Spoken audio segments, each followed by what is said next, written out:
Ce roi a été emprisonné par son propre fils. Au XVIIe siècle, en Espagne, un roi impopulaire dirigeait avec une main de fer. Son peuple souffrait, mais le pouvoir était concentré entre ses mains. La cour était un lieu de complot et de trahison. Un jour, un événement incroyable se produit. Son fils, désireux de renverser ce règne tyrannique, s'allie avec des nobles mécontents. Ce qui semblait impossible devenait peu à peu une réalité. Le fils, sous le couvert de l'amour filial, commence à rassembler une armée secrète. Son plan est audacieux, mais il ne fait que masquer un désir de pouvoir qui le consume. L'angoisse monte au sein de la cour. Le roi ne se doute de rien.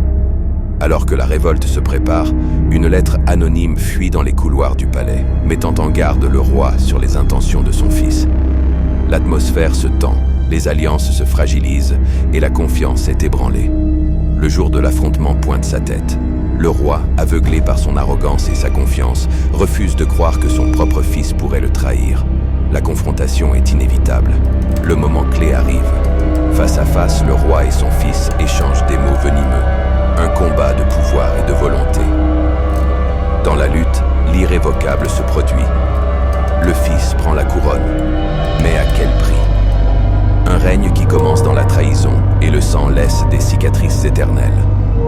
Ce fils, désormais roi, se rend compte que le trône est un fardeau, bien plus qu'un privilège.